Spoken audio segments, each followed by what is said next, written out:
आरएसवीके में फोर्सफुली लाया गया था मेरे फ्रेंड्स के द्वारा, क्योंकि उस जमाने में मैं 17-18 साल की एज में मैं गुरु वगैरह में मानता नहीं था। तो मैं फोर्सफुली लाया गया था। लेकिन जब आया और गुरुजी से इंटरैक्ट किया पहली बार मेरे इनिशिएशन के दिन पे, तो तब से मैं बहुत प्रभावित हो गया उनकी सादगी, उनकी सच्चाई से। और मैं लॉ और सीए कर रहा था तभी, लेकिन मैंने वो सब छोड़-छाड़ के फुल टाइम एसएसवाई टीचर बनने का 22 साल की एज में डिसीजन ले लिया, और मैं 22 साल की एज में टीचर भी बन गया था। तो उसके पहले ना मैं वॉलंटियरिंग करता था, और मुझे बहुत, बहुत, बहुत खुशी होती थी लोगों को खिलाने को, लोगों को सर्व करने को, और मेरे टीचर के लिए जो इतना वैल्यूएबल कीमती ज्ञान लोगों को दे रहे हैं, उनके लिए यूज़फुल बनने को। तो हमारे एक पेरेंट टीचर थे, तो उन्होंने कहा कि भई लोनावाला में एएमसी है, आप आ जाओ वॉलंटियरिंग के लिए। मैं दौड़ा-दौड़ा गया। अभी जो मेरे पेरेंट टीचर थे ना, वो थोड़े लेडी थे, वार्म थे, कॉर्डियल थे। तो हम क्या करते थे, जो भी मेडिटेटर्स के लिए खाना बनाते थे, वो हम टेस्ट भी करते थे कि भई स्वाद में कैसे बना है, कैसे नहीं बना है। मुझे वो इंसिडेंट याद है कि हम आदत के अनुसार मैं और मैंजो टेस्ट कर रहे थे। मैं मैंजो को भी टेस्ट करवा रहा था कि भाई तू चख अच्छा बना है या नहीं। And also being a Gujarati, वो खाने का स्वाद is more important for us. तो तभी अचानक वर्मा जी आ गए, और क्या झाड़ा है हमको, क्या झाड़ा है। देखो मनोज भाई ने 1 सेकंड में वो एपिसोड का और मेरा पूरा नरेशन निकल गया। उतना respect किया मुझे एपिसोड ने कि एज अ वॉलंटियर कभी इतना फायरिंग नहीं मिला होगा किसी को, जितना सिर्फ एक खाना टेस्ट करने। पार्टिसिपेंट को दिए पहले तुम खाना मुंह में कैसे डाल सकते हो? तुम सेवक हो। सबके खाने के बाद अरे भाई हम टेस्टिंग क्या होता है? इधर स्पिरिचुअलिटी है, भाव है, भक्ति है। टेस्ट वेस्ट क्या होता है? ये सब बाजू पे रखो। ऐसे करके हमको झाड़ दिया। तो मेरी पूरी लाइफ, मतलब आप सोचो, मैंने 22, मुझे आज तक वो एक इंसिडेंट भी याद है। 1992 में बॉम्बे में बहुत बड़े राइट्स हुए थे। तो मेरे पेरेंट्स ना इनिशियली बहुत हैप्पी थे कि ये बच्चा अभी डिस्को में नहीं जा रहा है और सत्संग में जा रहा है। लेकिन जब से मैंने उनको बोला कि मुझे फुल टाइम टीचर बनना है, उनका एकदम रेजिस्टेंस आ गया। अरे ये एज में कोई फुल टाइम टीचर बनता है, तेरा लॉयर, तेरा सीए का बैकग्राउंड है, तुम लोग ये सब कहाँ आ रहे हो, ये सब पढ़ने का नहीं, ये वो। फिर 1992 में रायट्स में अंधेरी के गोखले ब्रिज पे मैंने और मेरे डैड ने एक कॉन्वर्सेशन किया। मेरे डैड ने बोला, बेटा तुझे वाकई ये करना है? लेकिन तू वहां देख, सब बड़े बड़े लोग ही आ रहे, तेरी उम्र के कौन है वहां पे? मैंने उस वक्त उनको एक सवाल पूछा कि बाद में भी मुझे अगर यही आना है और मुझे तो अभी से चांस मिला है, तो मैं अभी से क्यों ना जाऊं? जब बात की एज में, 50-60 की एज में सब यही करने आते हैं काम धंधा करने के बाद। तो ये एज से मेरे को तो चांस मिला है, तो मैं क्यों ना जाऊं अभी ये एज से? उसका कोई जवाब नहीं। बोला, बेटा फिर पैसे का? मैं बोला, देखो मैं लाइफ में कभी आपसे पैसा मांगेगा नहीं, आपको पैसा चाहिए तो बोलो। बोले, नहीं बेटा मेरे को भी नहीं चाहिए। तो ये डिसीजन मेरा फुल टाइम टीचर बनने का हुआ। लॉ और सीए बाजू में गया, और आज तक मैं खुश हूँ, मेरी वाइफ खुश है कि मैंने ये फुल टाइम एसएसवाई टीचर का डिसीजन लिया। तो मुझे 4 साल पहले कोविड वैक्सीन की वजह से, I was a consultant in a global company. मैंने अपना डेज़िग्नेशन क्रिएट किया है कॉर्पोरेट वर्ल्ड में, chief workability officer, which in simple Sanskrit Hindi means गुरु। लेकिन वो गुरु वगैरह उनको नहीं जाता है, क्योंकि चीफ वर्केबिलिटी ऑफिसर, वर्केबिलिटी क्या है? गुरु हमारे जीवन में सब वर्केबल बनाता है। तो कॉर्पोरेट लैंग्वेज में वो डेजिग्नेशन क्रिएट किया है। तो वो लोग ने मुझे विदेश बुलाया, तो मुझे ये कोविड का वैक्सीनेशन लेना पड़ा। मैंने भी कभी लाइफ में एलोपैथी कोई ट्रीटमेंट किया नहीं है, और था तो ये वैक्सीन, पहला डोज कुछ नहीं हुआ, दूसरे डोज में चौथे दिन मुझे ब्रेन स्ट्रोक आ गया। तो 60 लाख का खर्चा हुआ सर, वो पूरे ब्रेन स्ट्रोक के ट्रीटमेंट और उसमें। और मेरी वाइफ को पता नहीं चला है कि पैसा किधर से आया, किसने दिया और कब दिया।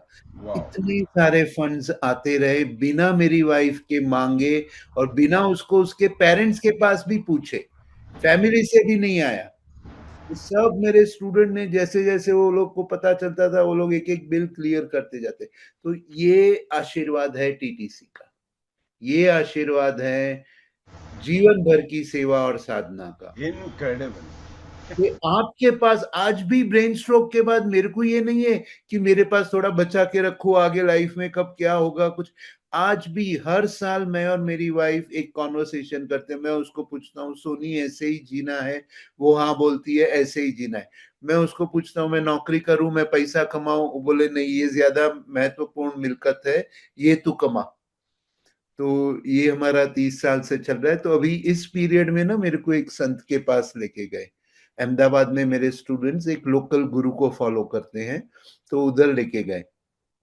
तो गुरु का सत्संग था, तो मुझे उनके डायस पे बाजू में बिठाया और मेरे से बात की। मुझे बोला, संजय भाई आपसे बहुत कुछ सीखा, सुना, आपके डिसाइपल सब बोलते हैं, लेकिन आपको ये विपदा कैसे आ गई? अभी वो संत आदमी है, उसको मैं ये नहीं बोल सकता वैक्सीन की वजह से आया है, वो तो समझ जाएगा। तो मैंने उसको बोला, ज़िंदगी में जो छोड़ना चाहिए था, वो छूट नहीं रहा था और वो छूट गया। Beautiful, beautiful. इसी इसीलिए ये ब्रेन स्ट्रोक का आगमन हुआ कि मेरे गुरु नहीं है, कोई मुझे सिखा के, समझा के जो मुझे छोड़ना चाहिए था, वो छुड़वाने को नहीं कर सकता था। पहले गुरु थे तो लाइफ में ज़ुकाम भी नहीं होता था। इतना आशीर्वाद था, इतना सत था गुरु जी का। तो गुरु नहीं थे तो ये कुछ चीज़ों में मैं अटका पड़ा था, तो वो छूट गया सब।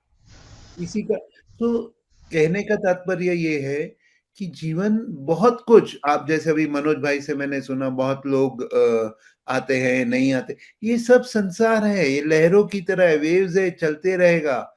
उसका अर्थ हम क्या निकालते हैं ना, वो हमारे हाथ में है। जीवन ब्यूटीफुल। में जो होता है वो हमारे हाथ में नहीं हो सकता है। लेकिन उसका अर्थ निकालते हैं, वो हमारे हाथ में है। मैंने गुरुजी के 4 कैसेट्स के टाइटल्स को अपने जीवन का अर्थ का बेस और फाउंडेशन बनाया है। Everything is okay, nothing matters, path of Dharma and growing beyond. Going beyond. Beautiful. ये 4 का फाउंडेशन है जिससे मेरी जीवन की हर परिस्थिति, हर घटना का अर्थ निकलता है। तो ये मेरा जीवन है। आज भी मैं साधक हूँ, लेकिन आपके सामने जिस शर्ट-वर्ट वगैरह में हूँ, कॉर्पोरेट अवतार में हूँ, क्योंकि मैं कंपनीज़ में जाके फ्रीली, वॉलंटरीली मुझे वो विदेशी कंपनी लास्ट जब वो लोग का फ़ोकस ये था विदेशी कंपनी का कि उनको वो कंपनी अच्छी तरह से बनानी थी ताकि उसको अच्छे दाम में बेच सके। That was the vision, that was the future. क्योंकि जो फर्स्ट जनरेशन जिसने कंपनी शुरू की, सेकंड जनरेशन को इंटरेस्ट नहीं था, वो कंपनी में या उसमें, उन लोगों की अपनी लाइफ़ थी। तो मुझे वो लास्ट में जब मेरे ब्रेन स्ट्रोक के पीरियड में मुझे फ़ोन करके बोलते हैं, "Sanjay, we have earned money through you, why you are not taking money from us?" उसने उसका ग्लोबल 30 कंट्री का जो एनुअल कॉन्फ्रेंस होता है, वो मैं पार्टिसिपेट कर सकूँ इसलिए मेरे लिए बैंगलोर में ऑर्गेनाइज़ किया। और जब मैं वहाँ जा रहा था ना, तो मुझे बॉम्बे के स्टूडेंट्स ने बोले कि सर फ्री मत करना, वो फॉरेनर्स को फ्री का वैल्यू नहीं होता है।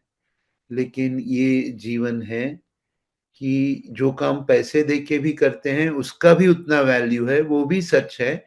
और जो काम फ्री करते हैं, उसका भी उतना ही वैल्यू है, वो भी सच है। दोनों तरह के लोग हैं इस दुनिया में। तो आप जिससे जुड़ते हैं, वो आपके लिए सच बनता है और साबुत होता है। तो कोई सही गलत नहीं है इसमें।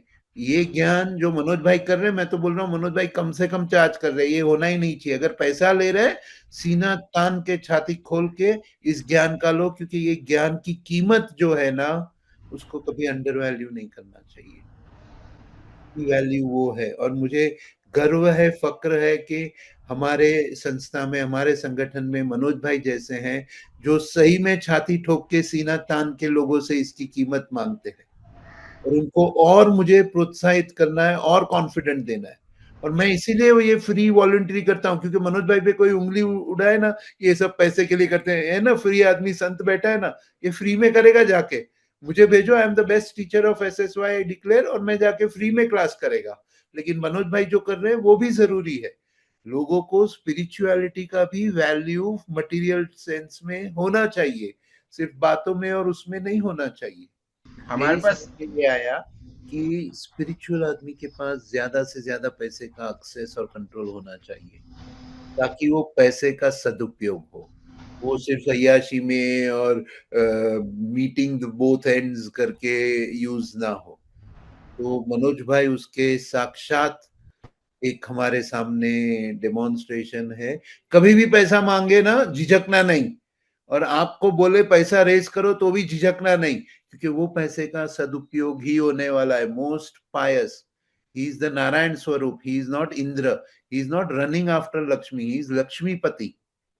ओके, सो वो पैसे का सदुपयोग जो है वो उनके हाथ से होगा, क्योंकि उनकी जो ज्ञान की बातें आप सुनते हो, देखते हो, उनका जीवन देखते हो, वो पूरे खातर खड़क में कितनी छोटी कुटिया में रहते हैं, वो पूरा खातर खड़क उनका है, पर उनके लिए देखिए कितना उसने जगह बनाया है।